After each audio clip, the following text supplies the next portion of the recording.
Sebagian ulama salaf, diantaranya Sa'id ibn Khudri radhiyallahu anhu, Abu Sa'id al-Khudri radhiyallahu anhu, sahabat Nabi yang mulia. Beliau ini sudah sampai pada tingkat level di mana Ibnu Qayyim mengatakan level orang yang sholat itu ada 5. Level yang pertama, orang yang berdosa dengan sholatnya, kata beliau. Siapa ini orang yang berdosa? Orang yang sholat tidak sama sekali memberikan haknya. Ada orang sholat hanya karena disuruh oleh orang lain, hanya karena tidak enak, mau udu nggak udu terserah. Ini berdosa nih. Percuma dia sholat, dia berdosa. Karena di sini riya.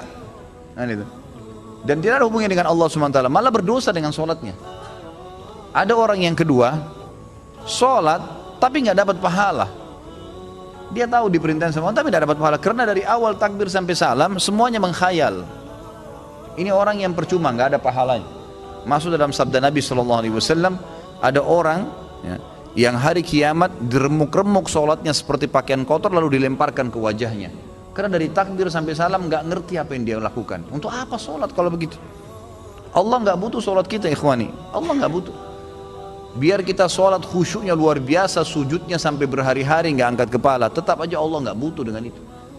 Kata Nabi SAW dalam hadis Qudsi, Allah SWT berfirman, wahai anak Adam, apapun yang kau kerjakan tidak akan bermanfaat bagiku dan aku akan kembalikan kepadamu. Itu amal kalian yang akan bermanfaat buat kalian sendiri, tidak ada manfaatnya buat saya. Kata Allah SWT, hadis Qudsi. Ini luar biasa, harus kita faham nih ya, tidak boleh salah dalam masalah-masalah seperti ini. Maka kita harus tahu bahwasanya sholat itu kita yang butuh dan bukan Allah Azza wa Jalla. Baik, Abu Sa'id al-Khudri, Ibnu Qayyim mengatakan tadi orang yang kedua adalah orang yang tidak dapat pahala sama sekali. Yang ketiga, orang yang dapat pahala tapi pahalanya pas-pasan. Ini sesuai dengan sabda Nabi SAW. Ada orang yang sholat tidak akan mendapatkan kecuali setengah pahala sholatnya. Ada orang yang sholat tidak dapat kecuali 1/10 dari sholatnya. Jadi kecil, ada pahala tapi kecil. Lebih banyak menghayal daripada fokusnya. Yang keempat adalah orang yang sholat berusaha untuk fokus, gitu kan? Tetapi terkadang masih menghayal, masih terlintas. Maka ini lebih dominasi pahala yang dia dapatkan daripada hilangnya pahala. Karena kalau kita lagi baca Al-Quran atau kita lagi baca bacaan sholat, kemudian kita fokus, dapat konsentrasi, ikutin bacanya, dapat pahala terus per hurufnya, gitu kan. Pergerakan juga ada pahalanya. Tapi pada saat kita baca terus kita nggak sadar lagi menghayal, cuma lisan kita karena sudah terbiasa membaca jadi ngucapin kena rutinitas, itu nggak ada pahalanya, gitu kan. Itu nggak ada pahalanya. Orang yang keempat ini adalah golongan orang yang dapat mayoritas pahala sholatnya, tapi masih ada yang hilang.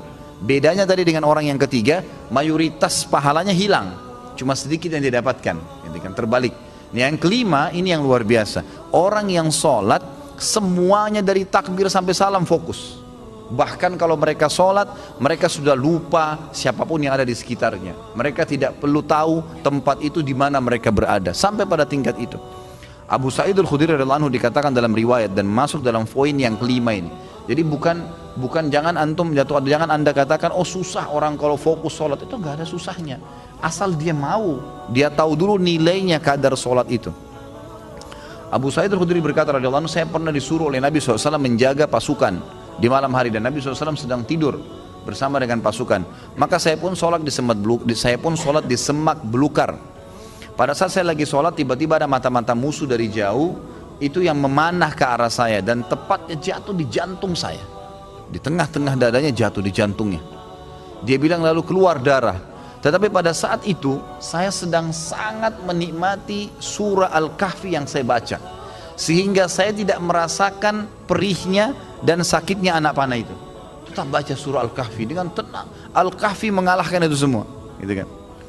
Lalu kemudian dia berkata, mata-mata itu melepaskan lagi anak panah yang kedua.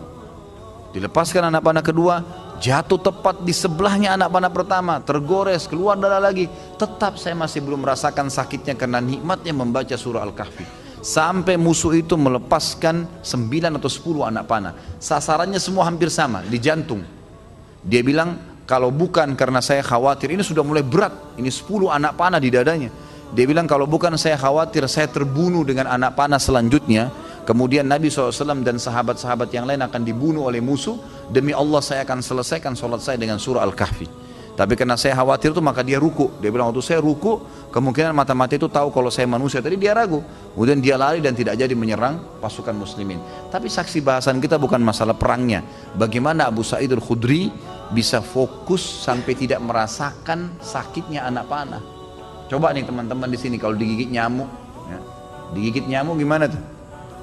Jangan kan digigit, baru suaranya sudah buyar semua konsentrasinya, gitu kan? Seseorang di antara sahabat dan tabi'in dinukil dalam buku-buku tentang khusyuan salat, kumbang datang menggigit, menyengat dahi mereka, berdarah, mereka nggak bergerak, seperti batang pohon yang kokoh. Luar biasa itu. Karena mereka tahu sama siapa mereka berhadapan, gitu kan? Dan memang ini sudah menjadi tradisi mereka ya. Bagaimana jikalau kita sholat tapi memikirkan level-level sholat seperti yang Pak Ustadz rincikan dengan pembahasan barusan, apa tetap dapat pahala? Level-level sholat apanya mesti dibayangkan? Enggak, fokus bacaan saja, enggak usah bayangkan yang lain. Alhamdulillahirrahmanirrahim, fokus ucapan diucapkan, telinga kita mendengar, mata kita dibuka lihat tempat sujud. Udah, renungi maknanya. Kalau enggak ngerti maknanya, maka kita ikutin bacaannya. Alhamdulillahirrahmanirrahim, kita dengar dengan kuping kita, gitu kan? Ar-Rahmanir-Rahim kita dengar. Masa kalau dengar musik bisa konsentrasi, dengar Quran tidak bisa, gitu kan? Jadi gitu, seperti itulah. Jadi nggak usah bayangin apa-apa. Nggak usah bayangin apa-apa. Tadi ada yang bayangin kambing sama ayam apa segala, nggak perlu gitu. Apakah level-level tipe sholat tersebut berkorelasi dengan level-level dosa yang telah kita lakukan? Dalam artian level 5 itu dosanya sedikit. Iya tentu saja. Karena itu memang ada hadis Nabi SAW. Ya. Jadi dosa itu bisa menghambat rezeki dan bisa menghilangkan atau mengurangi konsentrasi kepada Allah SWT. Malasnya kita ibadah justru karena adanya dosa. Salah satunya. Maka coba perbanyak istighfar, perbanyak istighfar. Saya punya pengalaman pribadi, pernah saya belajar waktu saya masih SMA kelas 3 di kota Madinah pada waktu itu tahun 1993. Kemudian saya di masjid kampus lagi menghafal materi balaghah. Memang agak sulit waktu itu materinya. Saya coba hafal nggak bisa, lupa terus.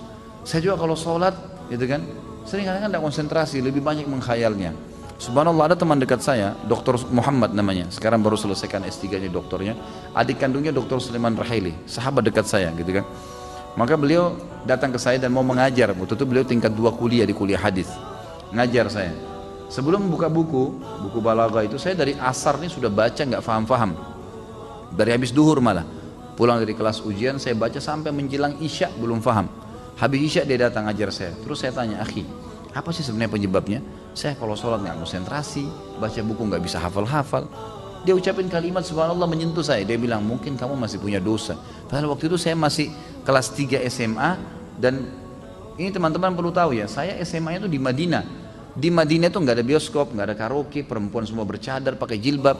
Hiburan kami itu dulu kampus, Masjid Nabawi, gitu kan. Kalaupun kita masuk ke mall, ke pasar-pasar, nggak ada musik, beli kebutuhan, kemudian pulang ke kampus. Nggak ada celah yang kita katakan ada dosa kayak di Indonesia. Orang yang masya Allah SMA-nya di sini luar biasa kemana-mana. Tapi itu saja masih cukup membuat saya tidak bisa khusyuk gitu. Lalu dia bilang, coba akhi, ente istighfar kepada Allah SWT, kemudian coba sholat. Ya, dengan mungkin tujuan dia waktu itu mengajak untuk sholat taubat ya. Ada hadis Nabi SAW riwayat Abu Daud dengan sanad hasan. Tidak ada seorang hamba yang berbuat dosa, kemudian dia berwudu, lalu dia sholat 2 rakaat, lalu dia beristighfar kecuali Allah ampuni dosanya. Maka saya astaghfirullah wa atubu ilaih, saya berdiri, saya sholat.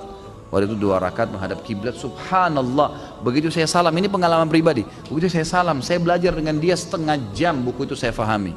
Setengah jam buku itu saya faham. Bahkan saya hafal hal-hal yang tidak saya hafal sebelumnya, yang sudah mungkin 6 jam saya belajar, gitu kan. Subhanallah. Saya jadikan patokan, ternyata memang dosa bisa jadi penghambat itu. Maka makin pekah, makin dekat dengan Allah SWT, maka makin berpengaruh kehusyuan tentunya.